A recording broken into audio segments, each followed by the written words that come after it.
Hey everyone, welcome back. My name is Akash and I'm just in time for your revision sessions. So in this session हम लोग देखेंगे artificial intelligence में आपके board exams के लिए कौन से द मोस्ट एक्सपेक्टेड क्वेश्चंस हो सकते हैं. Now it is not a magic to understand कि आपका क्वेश्चन पेपर कैसा आएगा. आपको सिर्फ एक काम करना होता है. You have to look at previous year questions as well as previous year sample papers. What it does is आपको पता चलेगा कौन से चैप्टर्स से सबसे ज़्यादा क्वेश्चंस पूछे जाते हैं, कौन से टाइप ऑफ क्वेश्चंस पूछे जा सकते हैं. सो इस वीडियो में हम लोग देखते हैं दो type of question, subjective as well as objective. And let's not waste any time and quickly jump into it. On the first question, Dash is a domain of AI that depicts the capability of a machine to get and analyze visual information. तो जब भी आप objective type of question देखोगे आपको बहुत ज़्यादा matter दिख सकता है, उसमें बहुत ज़्यादा सेंटेंसेस दिख सकते हैं. The first thing that you need to do is underline the most important terms there. जो सबसे इंपॉर्टेंट टर्म होगा आप उसको अंडरलाइन करो एंड फिर आपको थोड़ा आइडिया लगने लगेगा कि कौन सा आंसर हो सकता है. सो आप इस सेशन में हम लोग ऐसे ही करने वाले हैं, सारे इंपॉर्टेंट पॉइंट्स को नोट डाउन करेंगे and then we will try to get the answer. To analyze the visual information means computer vision, right, images, videos. Dash is the subfield of AI that is focused on enabling computers to understand and process human languages. So natural language processing होता है वो NLP. In Dash, the machine is trained with huge amounts of data. जैसे ही आपने ये term देखा, huge amounts of data, the machine is being trained, automatically your aim should be at deep learning. Deep learning is a subset of machine learning जहाँ पर आप बहुत ज़्यादा data use करते हो. एक्सपैंड CBT, सो आपको ये याद रखना पड़ेगा, कॉग्निटिव बिहेवियरल थेरेपी. अगर आपको ये आंसर नहीं आता है so try to eliminate the options which can not be there. Combined basic training can not be there. Consolidated batch of trainers, I don't know what that means. Computer behave training और cognitive behavioural therapy में आपको confusion हो सकता है, but I think दो option eliminate करके ज़्यादा chance बढ़ जाता है.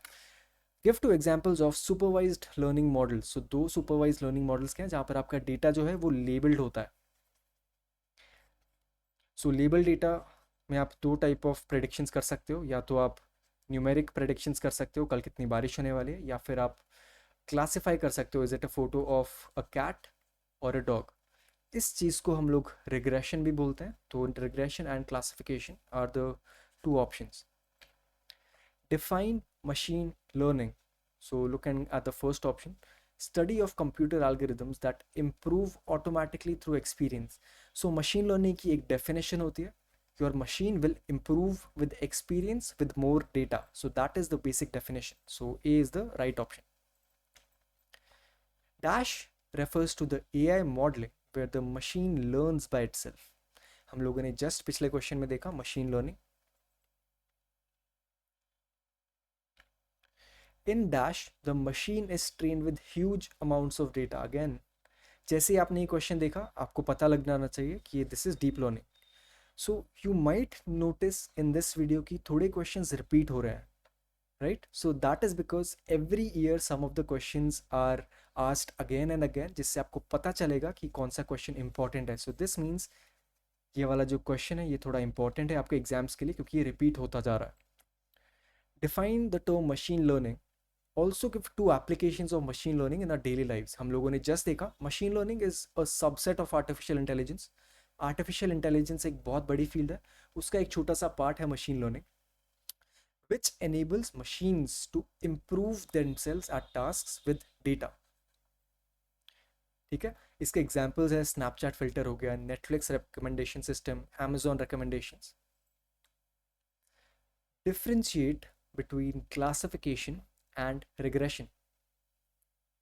तो हम लोगों ने दो चीज़ें देखी थी. क्लासिफिकेशन में आपको लेबल्स प्रेडिक्ट करते हैं, for example is it an image of a cat और is it of a dog. वैसे ही रिग्रेशन में आप नंबर्स प्रेडिक्ट करते हो. नंबर्स मतलब कल कितनी बारिश होने वाली है, आपको बोर्ड एग्जाम्स में कितने मार्क्स आने वाले हैं. So such models work on continuous data. जैसे आपके मार्क्स 45 हो सकते हैं, 45.1 हो सकता है, 46 हो सकता है, 46.7 भी हो सकता है. तो ये कंटिन्यूस डेटा है. वेराज क्लासिफिकेशन में आप लेबल्स प्रेडिक्ट करते हो. फॉर एग्जाम्पल कैट हो सकता है या तो डॉग हो सकता है, बट ऐसा तो नहीं है थोड़ा सा कैट हो थोड़ा सा डॉग भी हो. सो ये डिस्क्रीट डेटा पे काम करता है classification. categorize the following under data sciences, machine learning, computer vision and natural language processing. So Google Home, Alexa and Siri से आप बात कर सकते हो, सो वो नेचुरल लैंग्वेज प्रोसेसिंग का पार्ट है. फेशियल रिकग्निशन में आप इमेजेस स्कैन करते हो तो वो कंप्यूटर विजन का पार्ट है. प्राइस कंपैरिजन वेबसाइट्स में आप नंबर्स लेते हो, प्राइसेस लेते हो तो वो डेटा साइंसेस का पार्ट हुआ. चैटबॉट्स में अगेन आप टेक्सचुअली बात करते हो या वॉइस से बात करते हो तो natural language processing. Face apps and Snapchat filters can come under computer vision or it can also come under machine learning. Which of the following is correct about the rule based approach? So rule based approach का मतलब होता है आप machine को थोड़े rules दे दोगे. For example, let's say you have a self driving car. I'm just taking a very basic example. आप इसको थोड़े रूल्स दे दोगे. Do not go over 60 kilometre per hour. Drive on the left side of the road. Do not cross the red light. ठीक है, ये थोड़े rules हो गए. बट अगर आपको सेल्फ ड्राइविंग कार बनानी है तो आपको कितने सारे रूल्स फीड करने पड़ेंगे. प्रॉबेबली अराउंड 10,000, 20,000, 50,000 रूल्स भी हो सकते हैं. So basically which one of the following is correct about the rule based approach? We cannot provide enough rules to the machine. We can provide, right, आप दे सकते हो but आपको वो सब मैनुअली करना पड़ेगा. A drawback feature of this approach is the learning is static. It means कि अगर आपने फॉर एग्जाम्पल 100 रूल्स दे दिए मशीन को तो वो मशीन सिर्फ इन 100 रूल्स पे ही काम करने वाली है. It can not learn the 101st rule, it can not learn the 102nd rule. So B would be the right answer. When a machine possesses the ability to mimic the human traits, it is said to have artificial intelligence. Identify the positive traits that an AI machine should possess. So AI machine के 3 parts होते हैं जो आपको हमेशा याद रखने हैं. First is that it can make decisions. Second, it can make predictions based on those decisions. And third, it can learn and improve on its own. So 1, 3 and 4.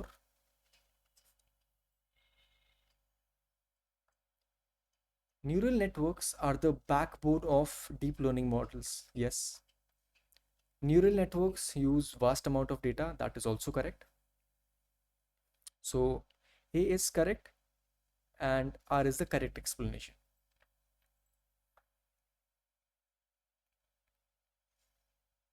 A business problem where we categorize whether an observation is safe, at risk और unsafe. तो यहाँ पर 3 classes हैं तो आपका आएगा classification. Clustering नहीं हो सकता है क्योंकि यहाँ पर नेम्ड एंटिटीज हैं, आपको नाम दिया गया है लेबल्स का, इसके लिए क्लस्टरिंग नहीं होता है. क्लस्टरिंग हमेशा अनलेबल्ड डेटा पे होता है और unsupervised. Classification is the right option. Tom is a student of grade 5 and he likes to move constantly at his desk. He plays with pencils, taps his fingers, stands up. So basically यहाँ पर intelligence की बात होने वाली है जहाँ पर वो बहुत मूवमेंट कर रहा है. तो मूवमेंट से रिलेटेड जो इंटेलिजेंस होती है वो होती है kinesthetic. The basis of decision making depends upon आप डिसीजंस कैसे लेते हो. Availability of information, yes. Past experience, जैसे अगर आपने सैम्पल पेपर सॉल्व किया, आपने कुछ क्वेश्चन गलत किए सो आप वो क्वेश्चन फाइनल एग्जाम में गलत नहीं करोगे. Past experience. Positive attitude does not matter much, whereas self awareness, yes. So 1, 2 and 4 are the right options.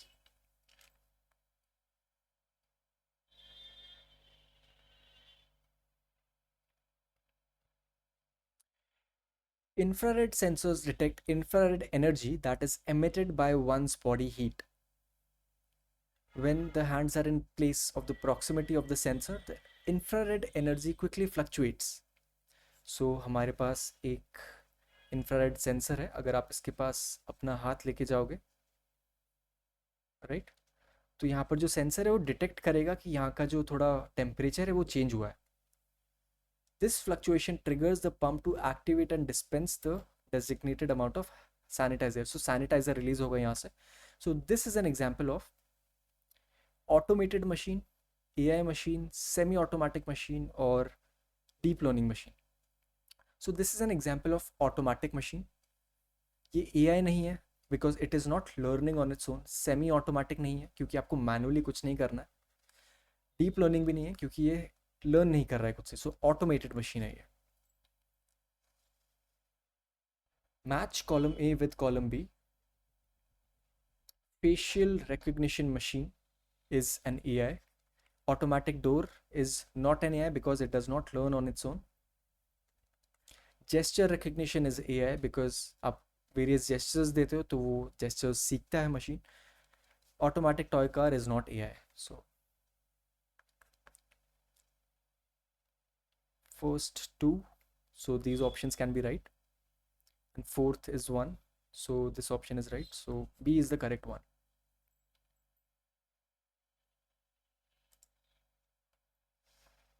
Anyone can kick an artificial intelligent machine. Okay, this is true. They have no pain receptors. This is also true, but I don't think they are the correct explanation of each other.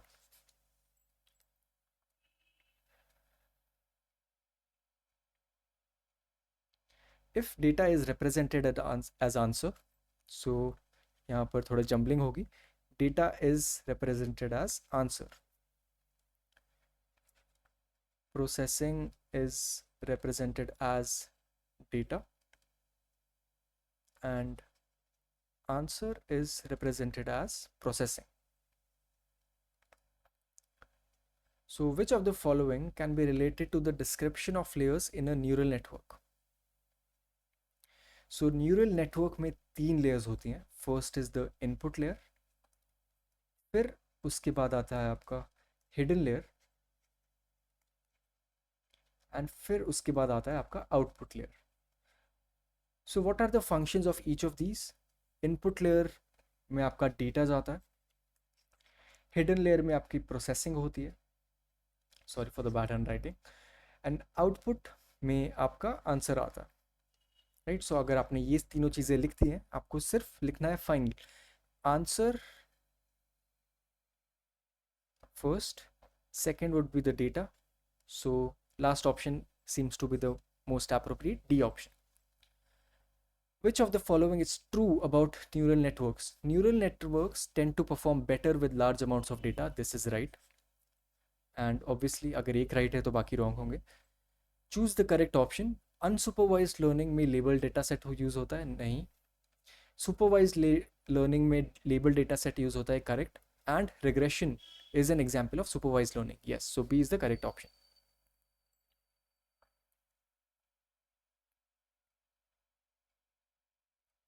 A leading multinational company operates a chain of hypermarkets. Okay, so बहुत ज़्यादा sentences है. So let's see most important terms कौन से हैं.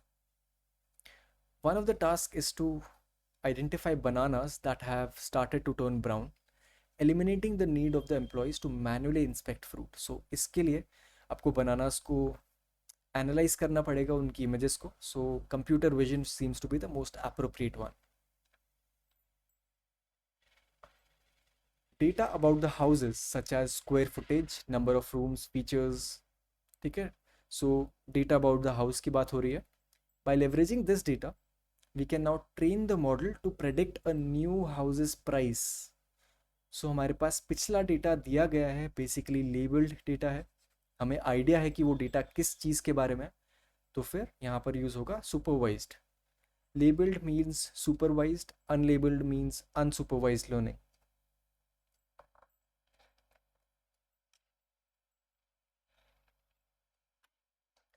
Amazon has been working on secret AI recruiting tool. ठीक है, so there was a big problem. The system taught itself that male candidates were preferable. Basically discrimination हो रहा है यहाँ पर. Males are being preferred more when compared to women. This led to the failure of the tool. What kind of an example is this? It means it is an example of bias. AI is more biased towards males and not females, which is a a failure of the AI, so AI bias would be the right option.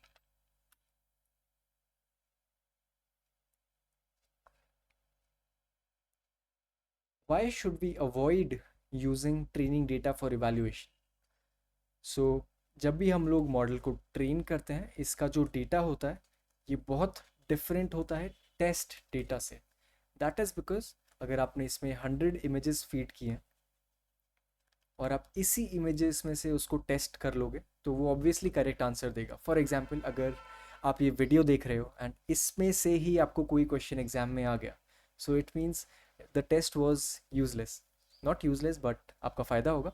But that is the reason जो test करते हैं उसका data हमेशा अलग होता है training से. Dash and Dash are AI based applications that help us in navigation. So navigation में Google Maps, Apple Maps, अगर आपको ये याद नहीं आ रहा है तो आप ओला उबर भी लिख सकते हो. This type of intelligence measures one awareness of the natural world. So natural world सुनते ही आपको naturalist intelligence याद आना चाहिए. Identify the incorrect statements from the following. Deep learning is the subset of machine learning. So हम लोगों ने 3 चीज़ें देखी थी, AI, ML and DL. So yes, deep learning is the subset of machine learning. Machine learning is not a subset of deep learning.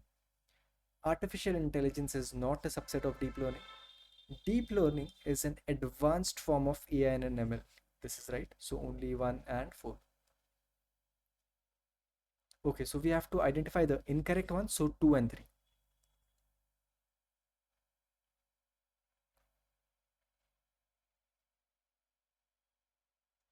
So the question is asking कि जब हम लोग सर्च इंजन यूज़ करते हैं तो कभी कभी आप जो लिखने वाले हो वो वर्ड प्रेडिक्ट हो जाता है, which means search engine not only predicts कि आपके कीवर्ड्स क्या हैं but it also looks at the entire term together. So हम लोग लैंग्वेज की बात कर रहे हैं, so natural language processing would be the right answer.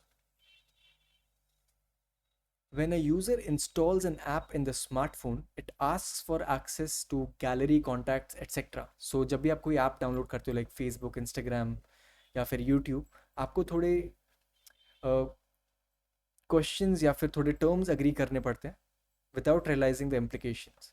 सो उस टाइम पे आप अपना डेटा शेयर कर रहे हो तो एक कंसर्न होता है डेटा प्राइवेसी का. Unemployment is not right, AI bias is not right, and no concern is also not right. We can't make good decisions without information. Obviously we cannot make good decisions without information, so true is the right answer. Divya was learning neural networks. So हमें पता है neural network में 3 layer होते हैं and जो middle वाला layer होता है which is also called the hidden layer, उसमें ही सारी प्रोसेसिंग होती है. So hidden layer is the right answer.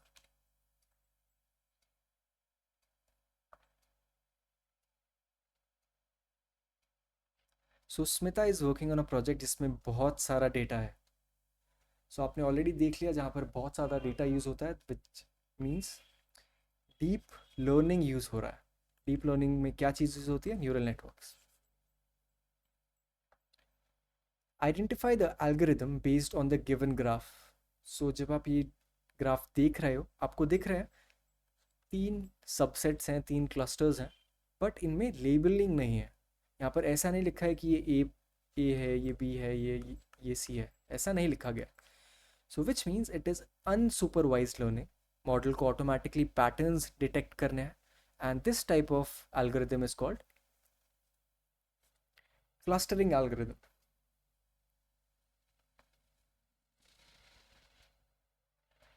How do you understand whether a machine application is AI based और नॉट? हम लोगों ने देखा था जब भी कोई मशीन डेटा से ट्रेंड होती है या फिर अपने डिसीजंस या प्रेडिक्शंस कर सकती है, it means it is AI based. And जब ये मशीन डेटा पे ट्रेंड नहीं होती है तब हम बोलते हैं it is N automated machine.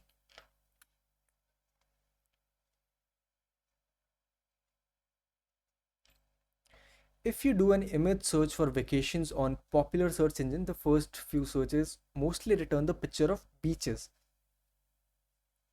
इसका ये मतलब है जैसे ही आपने गूगल में वेकेशन सर्च किया तो आपको सीधा बीचेस की इमेजेस आ जाएंगी. बट वेकेशन का मतलब ज़रूरी नहीं है कि आप बीच जा सकते हो, आप माउंटेन्स जा सकते हो, आप दूसरे सिटीज़ जा सकते हो। So which means it is an example of bias, कि जो भी ये सर्च इंजन बना रहा था उसका बायास ट्रांसफ़र हो गया बिकॉज उसको लगता था कि वेकेशन का मतलब है बीचेस।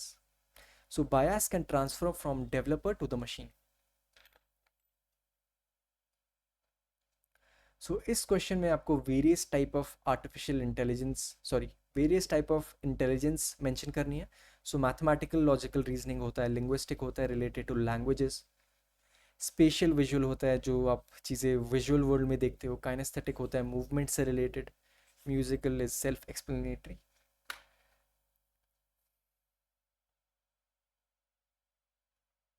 अगेन ये क्वेश्चन रिपीट हुआ है। So define artificial intelligence, make decisions first thing, predict the future second thing, learn and improve on its own third thing. तीन डोमेन्स होते हैं एआई के।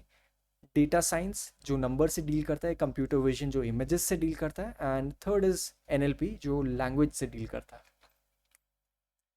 इंट्रोडक्शन टू एआई में the final questions would be about neural network. So neural network अगर आपको याद करना है, सो फर्स्ट थिंग, तीन लेयर्स होते हैं न्यूरल नेटवर्क में। First is the input layer, second is the hidden layer जहाँ पर आपकी प्रोसेसिंग होती है, and third is the output layer. ये कैसे बनता है, इसका थोड़ा आइडिया लिया गया था ह्यूमन ब्रेन से, क्योंकि ह्यूमन ब्रेन भी इन सम वेज ऐसे ही काम करता है। सो एक्सट्रैक्ट डेटा फीचर्स ऑटोमेटिकली। अगर आप इसको कोई भी इमेज दोगे तो इमेजेस के जो फीचर्स होते हैं, जैसे कैट के कान, कैट की नोज़, कैट की आइज़, वो फीचर्स थोड़े एक्सट्रैक्ट कर लेगा automatically without the need of human input. And it is a very efficient way to solve problems because आपके पास डेटा सेट होना चाहिए लेबल्ड, एंड उससे आप बहुत ईजिली प्रॉब्लम सॉल्व कर सकते हो। So we will move on to the next chapter, which is called project cycle.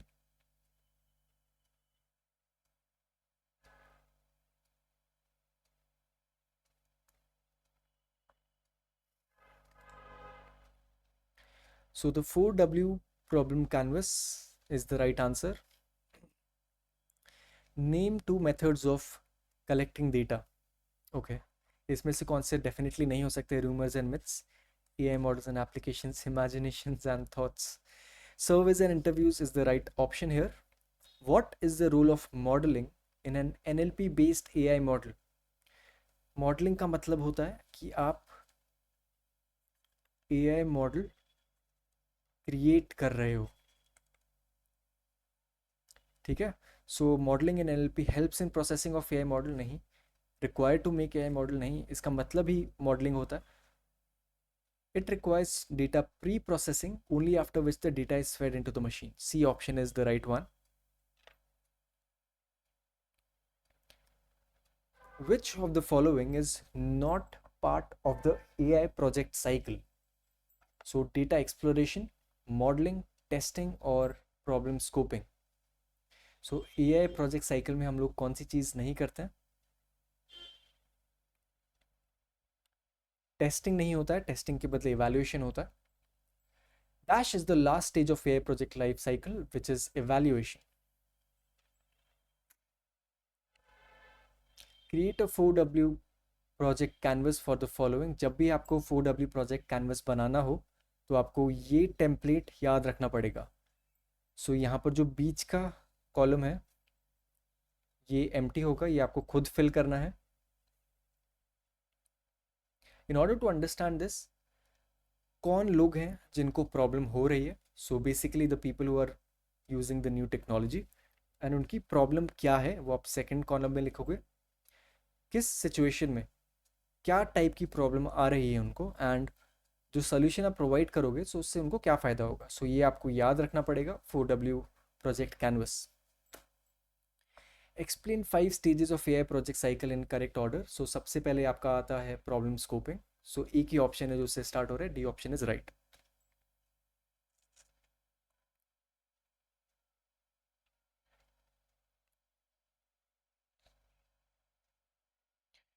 Dash helps us to summarize all key points into single outline so that in future there is no need to look back at the basis of the problem. summarize all key points. So basically हम लोग बात कर रहे हैं यहाँ पर problem statement template की, जिससे आप पूरा प्रॉब्लम एक ही बारी में डिफाइन कर देते हो एंड आपको बार बार क्वेश्चन देखने की ज़रूरत नहीं पड़ती है. Which of the following is correct?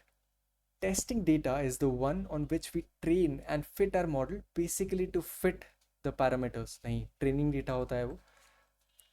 So training data is used only to assess the performance of the model. नहीं, वो testing data होता है. Testing data is the unseen data for which predictions have to be made. This is right. So 1 and 2 are incorrect. Understand and inspect the web page to find the HTML markers associated with the information we want. Use Python libraries to pull out data from the HTML page. Manipulate the collected data. So क्या हो रहा है, आपके पास एक website है, website में से आप टेक्स्ट निकाल रहे हो, फिर टेक्स्ट को आप प्रोसेस कर रहे हो.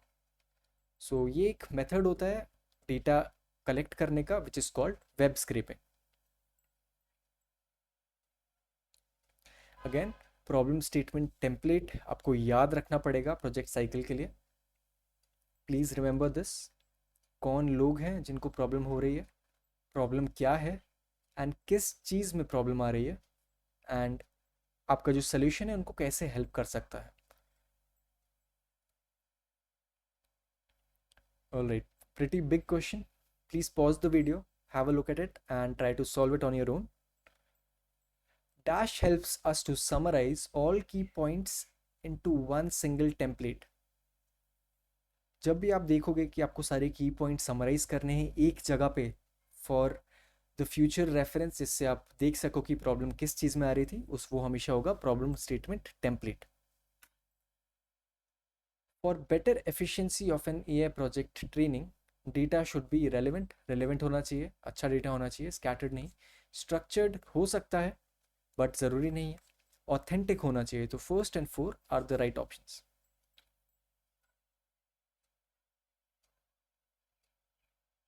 सो Suhana is creating an AI project. उसको पता है कि फर्स्ट स्टेज होता है स्कोपिंग द प्रॉब्लम, आपको रिमेनिंग स्टेजेस आंसर कर रहे हैं. So data acquisition, data exploration, modelling and evaluation.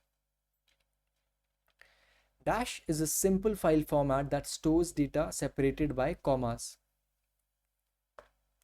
Data science का क्वेश्चन है ये. So separated by commas मतलब CSV.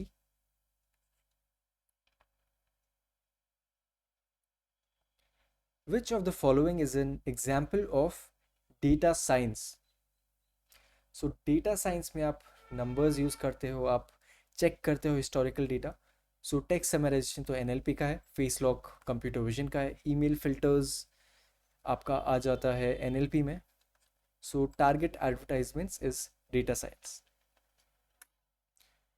Rajat has made a model which predicts the performance of Indian cricket players in upcoming matches. Okay, so he's collecting the data of players' performance with respect to stadium, bowlers, opponent team, and health.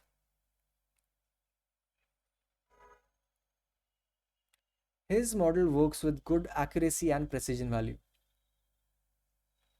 So, which one of the following statements is incorrect? Data gathered with respect to stadium and whatever is known as testing data, it is actually called training data. So, A is the right option.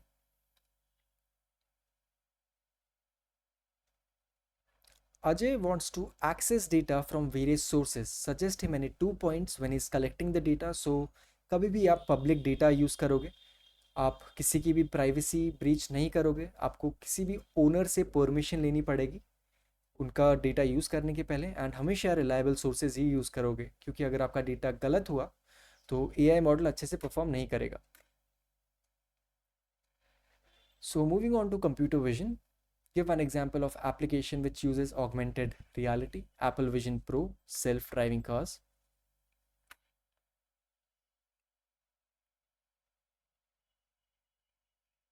In Dash, input to machines can be photographs, videos, and pictures from thermal or infrared sensors, indicators, and different sources. So, images की बात हो रही है तो computer vision would be the right answer.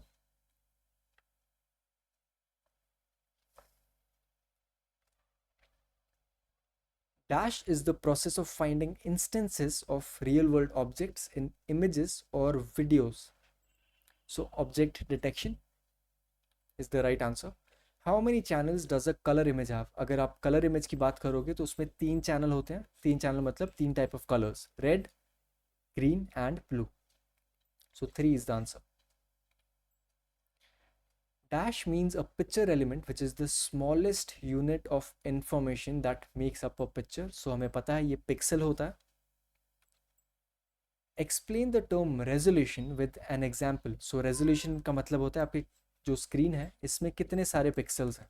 जितने ज़्यादा pixels होंगे आपकी क्वालिटी भी उतनी अच्छी होगी. So resolution is defined as the number of pixels in an image across the width and the height.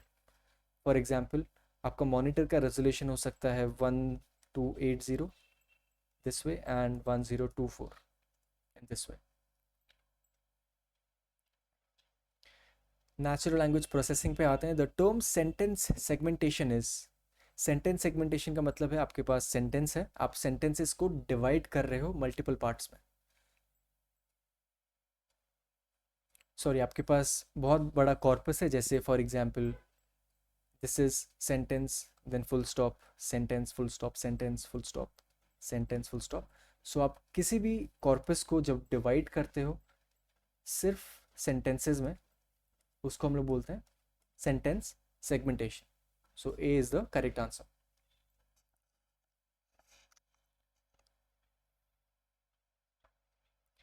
Dash is an example of applications of natural language processing. So evaluation नहीं होगा, automatic summarization is the right one. Give 2 points of difference between script bot and smart bot. So smart bots बहुत powerful होते हैं because they can learn on their own, whereas script bots are very easy to make क्योंकि ये programme किए जाते हैं, and whereas smart bots are used with more data. सो आप ये याद कर सकते हो अपने एग्जाम के लिए.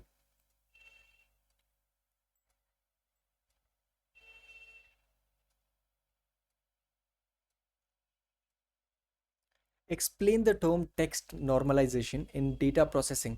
सो टेक्स्ट नॉर्मलाइजेशन का मतलब होता है आप अपना जो डेटा है, आपका जितना टेक्स्ट है उसको सिंप्लीफाई कर रहे हो, उसको ब्रेक डाउन कर रहे हो ताकि आप फीड कर सको एक एआई मॉडल में, क्योंकि वो एआई मॉडल्स को सिर्फ नंबर्स समझ में आते हैं. So first step is text normalisation where you clean up the textual data ताकि उसकी कॉम्प्लेक्सिटी कम हो जाए, and finally you can feed it into your AI model. This is an important statement. Corpus का डेफिनेशन आपको याद रखना पड़ सकता है. Name two applications of NLP. So summarisation कर सकते हो, सेंटिमेंट एनालिसिस कर सकते हो, पता कर सकते हो कि इमोशन कैसा है, positive emotion, negative emotion. Text classification कि ये स्पोर्ट्स की न्यूज़ है, ये स्पेस की न्यूज़ है या पॉलिटिकल न्यूज़ है. And virtual assistant like Google and Siri. Differentiate between stemming and lemmatization. This is an important question. So basic difference होता है, stemming में आप last part काट देते हो and the final answer does not make much of sense. Whereas in lemmatization जब आप final part काटते हो आप इस word को उसके final meaning में भी डालते हो, तो care is the right answer. So this is more time consuming क्योंकि ज़्यादा प्रोसेसिंग लग रही है.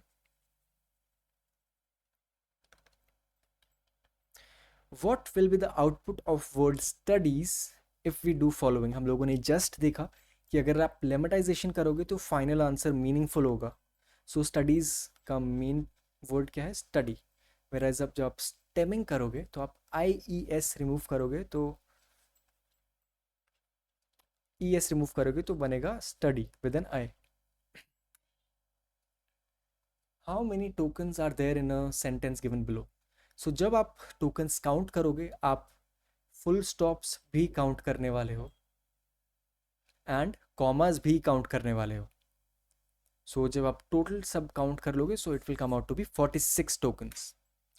What is a corpus? The whole textual data. आपके पास जितना डेटा है आप उसको कलेक्टिवली सारे डॉक्यूमेंट्स को कॉर्पस बोलते हो.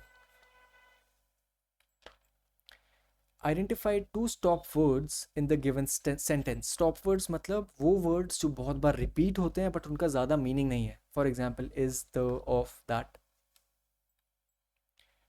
Automatic summarization is used in NLP applications, right? So which means आपके पास बहुत बड़ा टेक्स्ट है. फॉर एग्जांपल आपके पास एक न्यूज़ स्टोरी है, आप उसको समराइज कर रहे हो ताकि मेजर इंपॉर्टेंट पॉइंट्स जो हैं आप अपनी समरी में उसको लिख सको. And then those points will be unique. कोई भी ऐसा पॉइंट नहीं होगा जो रिपीटेड होगा. And at the same time the model और the summarisation technique should also understand कि जो टेक्स्ट है उसमें इमोशनल मीनिंग क्या है. So what are the steps to implement bag of words algorithm. So सबसे पहले आप टेक्स्ट को नॉर्मलाइज करते हो by pre processing it.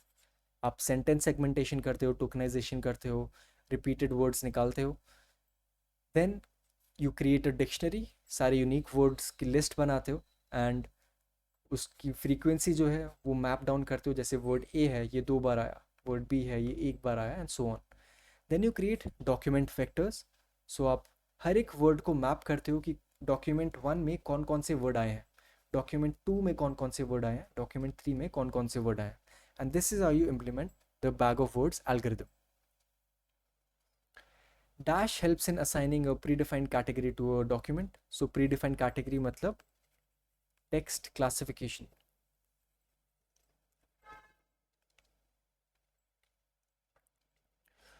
Which of the following is the type of data used by NLP applications? NLP में हमेशा text and speech वाला data use होता है. Ayushi was learning about NLP. She wanted to know the term used for the whole textual data. हम लोगों ने just देखा, उसको corpus बोलते हैं. What is the full form of TF-IDF? आपको इसके explanation learn करने की ज़रूरत नहीं है, but आपको इसका जो full form है वो learn करना पड़ेगा. Which means term frequency inverse document frequency. A corpus contains 12 documents. How many document vectors will be there for that corpus? So 12 documents होंगे. Identify the type of chatbot with the information given below. They are pre-programmed instructions, basically simple bot है. They answer basic queries, मतलब smart नहीं है. So script bot would be the right answer.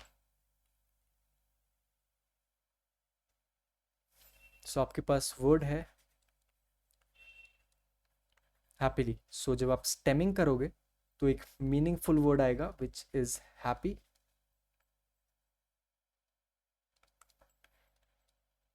Sorry, not stemming, it should be lemmatization. Whereas जब आप stemming करोगे basically सिर्फ काट रहे हो last part, तो it becomes happy with an I. What do we get from bag of words algorithm? 2 चीज़ें मिलती हैं आपको. एक तो vocabulary मिल जाती है कि आपके पूरे corpus में कौन कौन से type of words हैं, पूरी vocabulary आपको मिलेगी. एंड साथ में आपको उनकी frequency भी मिलेगी कि हर एक word आपके corpus में कितनी बार आ रहा है.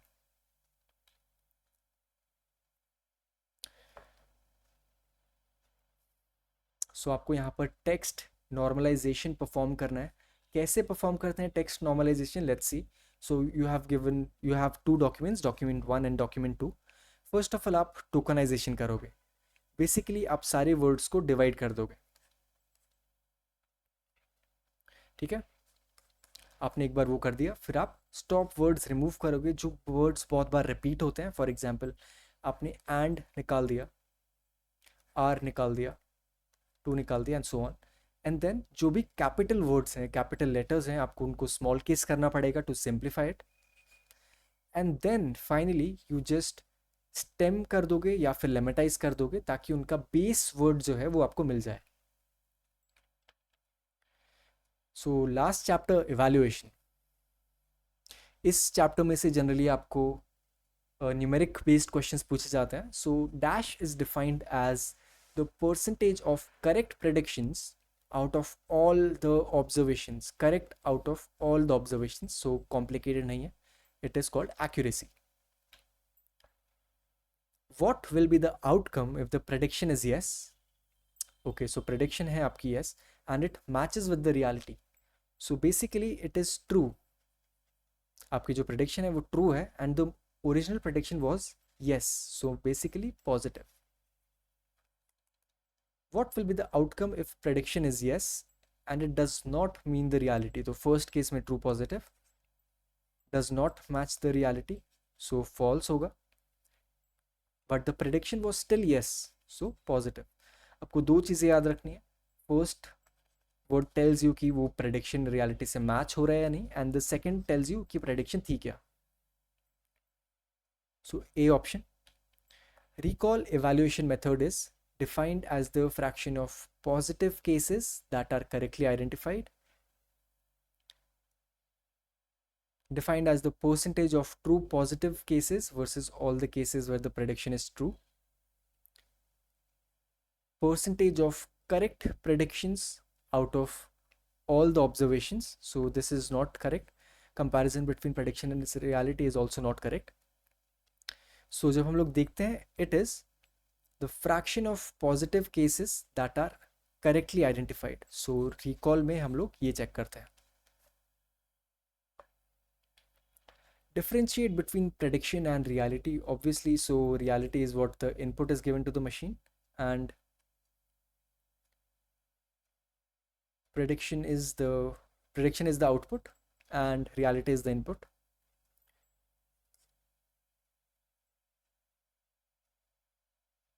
So C option is correct. Which of the following statements is true for the term evaluation? So evaluation से क्या होता है, आप चेक करते हो कि आपका जो AI मॉडल है वो कितना अच्छा है. So C option is right. Prediction and reality can be easily mapped together with the help of a confusion matrix. अगर आप देखोगे confusion matrix कैसा दिखता है तो हम लोग मैप करते हैं. What is F1 score in evaluation? It balances the precision and recall. इसका फॉर्मूला दिखता है ऐसे. You have to remember this.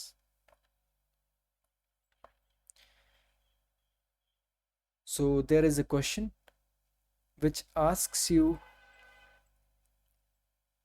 to come up with a confusion matrix. ठीक है? So please read this question. This has been done in the evaluation video. evaluation कैसे करते हैं आप वो वीडियो रेफर करो, उसमें हम लोगों ने पूरा अच्छे से एक्सप्लेन किया है कि ऐसे टाइप ऑफ क्वेश्चंस कैसे सॉल्व किए जाते हैं.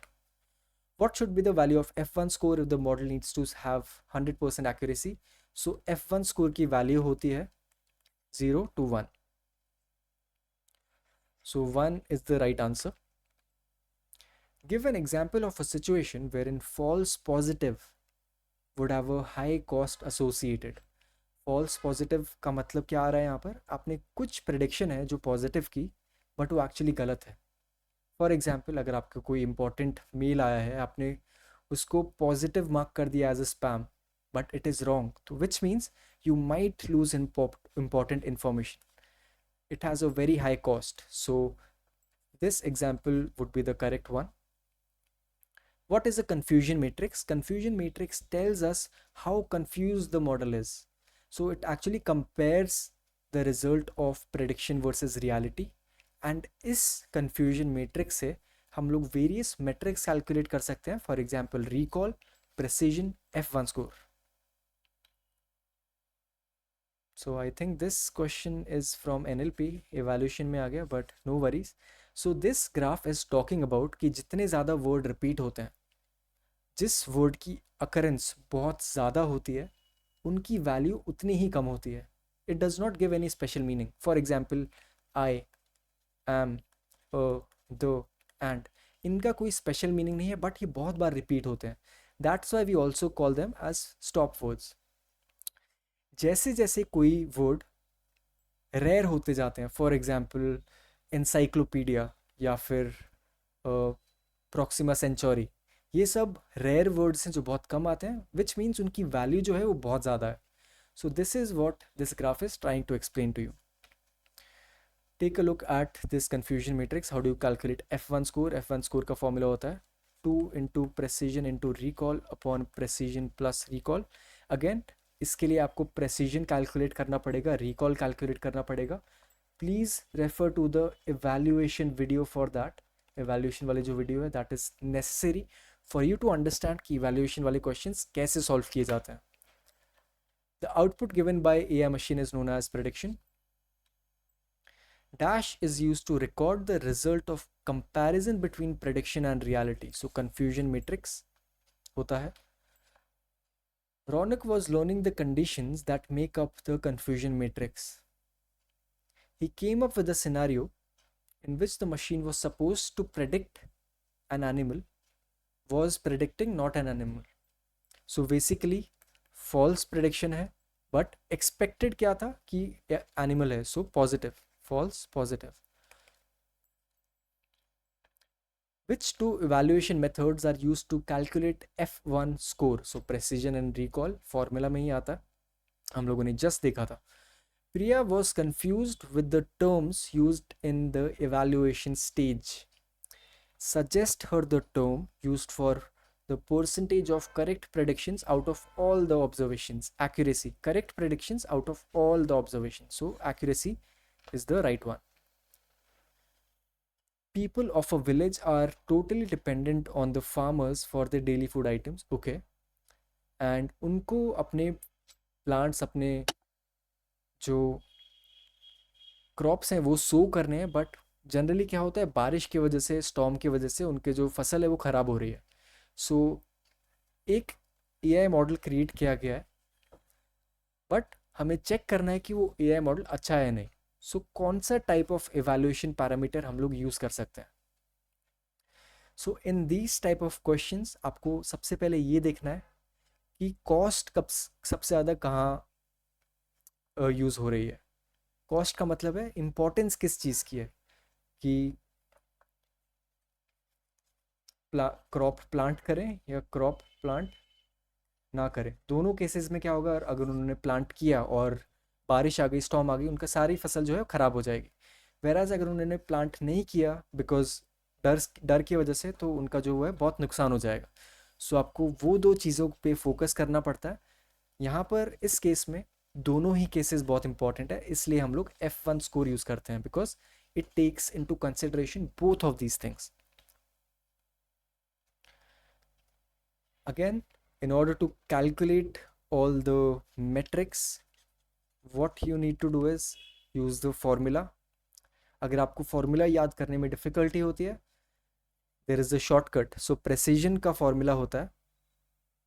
Before that, you need to draw this. Precision का formula होगा this value upon total of this entire row. Whereas recall का formula होगा this value upon the total of this entire column. And एक बार आपने precision and recall calculate कर लिया तो आपको बहुत easily F1 score मिल जाएगा, because it is 2PR upon P plus R. So with this we have finished our revision for AI 417. I hope you were able to solve most of these and it will serve you as a very good revision material. अगर आपको फिर भी doubt आ रहे हैं, please use the comment section to get your doubts resolve. I will be happy to help you there. I will be seeing you the next one. Till then, stay awesome. Bye bye.